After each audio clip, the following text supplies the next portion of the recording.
Brett Pontecorvo here at LiveKeyboardist.com, and the holiday season is well underway. As a matter of fact, my wife and I have been listening to a ton of Christmassy music and watching all of the Christmas movies, and one of her favorite Christmas songs is Last Christmas. And although I myself am not particularly fond of this song, I have to admit the synth sounds in it are fantastic. And so today we're going to take a look at how to build those synth sounds using Ableton. Make sure you like and subscribe and grab a copy of the quick synth map. It'll really help you with your programming. So let's have a look here.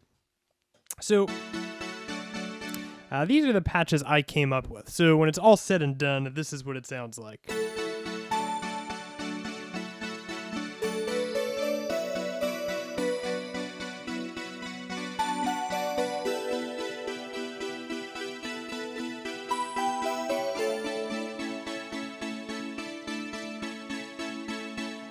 And that's just kind of a Juno sound with some bells that I made in operators. So I'm going to go ahead and just create some new MIDI channel strips, and we'll recreate this sort of step by step. Now, the original synth used to create this was a Juno synth, and Junos have a sound that I am extremely fond of, and Wavetable actually has some Wavetables that are based off of that. So no reason to reinvent the wheel. We just can go and grab them from Vintage. And over here, I did the double saws, and over here, the Juno square stack. So you can kind of select the part of the wavetable that you like this one about here, and this guy about here.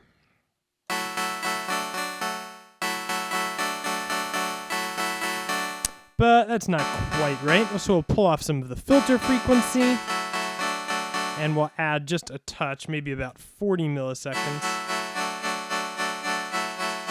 And we'll do just underneath that to the filter frequency so that we get a little bit of a filter punch happening here.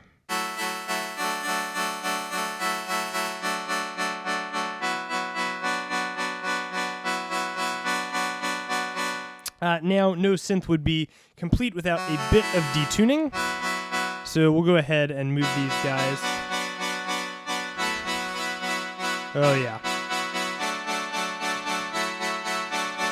Slightly, and that gives it a whole bunch of depth, and what happens is there's a bit of phase cancellation happening, which changes the volume. And if you want to learn more about that, I actually have a full course on my website where I talk about phase cancellation and sound design for keyboard players, but the short of it is detuning things makes them sound a little bit more natural. Now, we want to get some stereo stuff happening here, so if you just pan these off to the sides, each oscillator is going to go to its own side, and then I like to use an LFO to make them kind of switch back and forth. So I'll click on this oscillator, and I'll add a little bit of LFO here, and I'll click on this one and add a little bit of LFO here.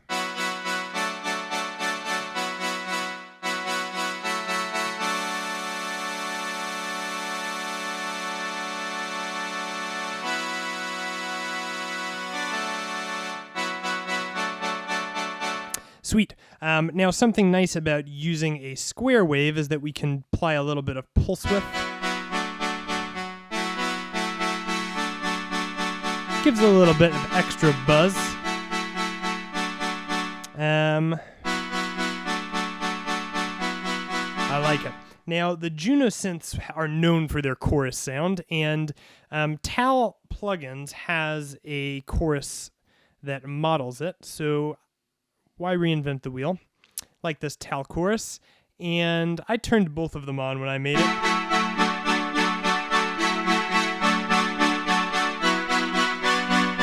And what it sounds like without it, and with. I'll pull the volume back a touch.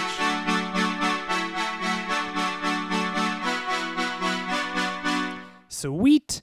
And we're going to go ahead now and add a bit of reverb. Just kind of create a little bit of space for it to live in here. Let's see. Reverb. We'll use a preset here. a little bit too long, so we'll pull this decay time down.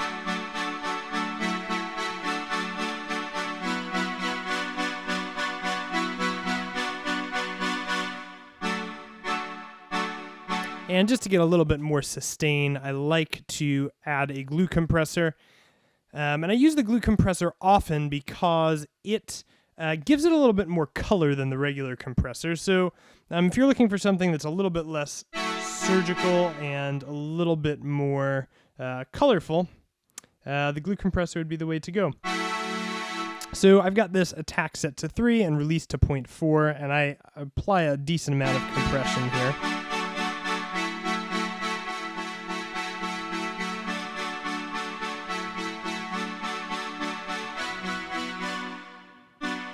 And maybe add a dB back, or 2.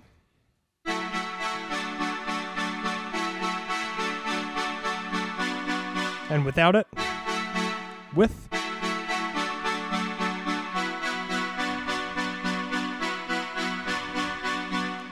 Nice. Now, the last thing I want to do here is actually add the sub back in. And add a bit of tone. Because as keyboard players, we are going to have to do 2 different things with both hands, and we're not going to be playing bass notes in this particular example. So a little bit of sub goes a long way, and then I actually transpose this down 2 octaves. Up 2 octaves. Up 2 octaves, because I want to be able to play it out of the way of the bell sound. So this is our pad sound, or pulsing thing that we got going. And for creating bells, I find it's best to use, operator, because having a synth that does FM creates those overtones in a nicer way. So the thing that you really need to know about bells is that uneven numbers create a bell-like sound. So we'll start with creating an attack that sounds like a bell. It's going to have a long release. Maybe we'll drop the sustain down a touch here. Quick decay, though.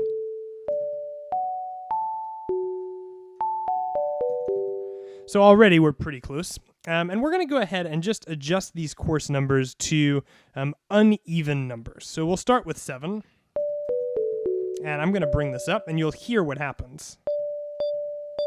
Because we've sort of got this overtone of something that's a little dissonant.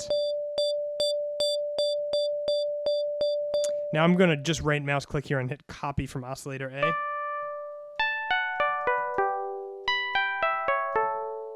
Not terrible, but I'm going to pull the sustain down a bit.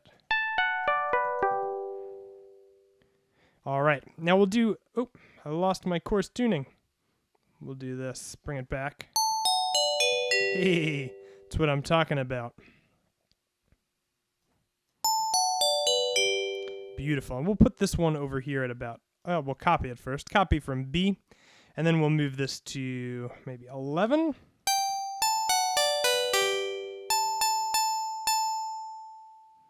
And we'll pull the sustain down.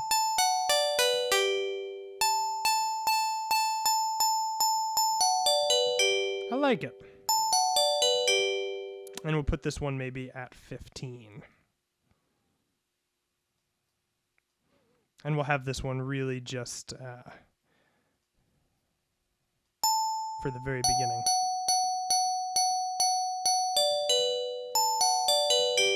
Sweet. So we've created a bell sound, but we want to make it a little bit more flavorful than what we've got here. So we're going to add some reverb and compression to this as well.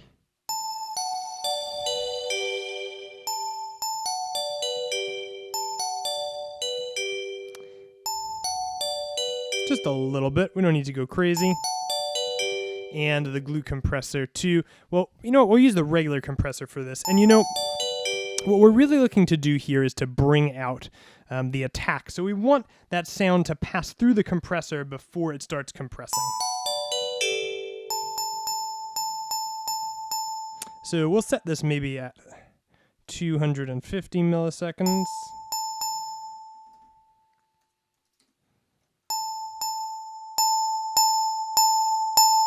turn that makeup gain off.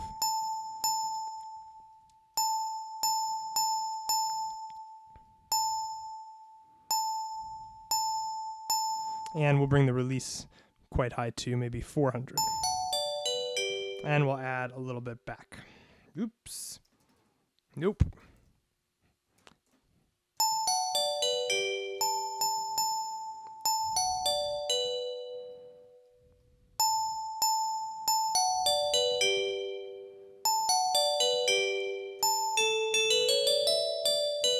Sweet. All right, so the last thing that we need to do, and something that sort of sets apart sound design for keyboard players, is we need to make this playable. So all we really need to do is go in here and group this just like this. Now this is going to work if you're just using 2 patches, though if you're looking to have this be flexible in a live setup, you may want to use a pitch plugin, but oops. So I'm just going to adjust this chain so that I don't get any Juno sound over here, because I want that to just live down here. And then for operator, I'll go ahead and group this as well and adjust the key range so that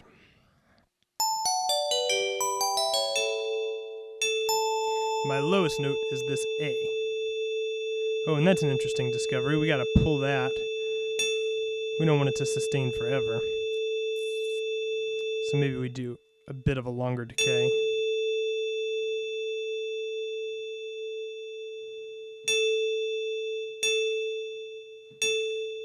Nice.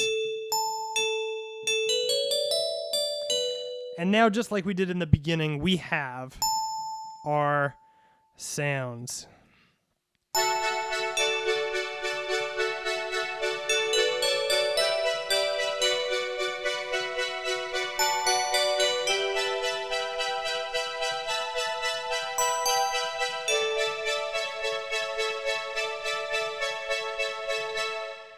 All right, that's all for this week. Please make sure you like and subscribe to stay up to date with everything that is going on. To get plugged into our community, make sure you grab a copy of the Quick Synth Map, and I will see you next week.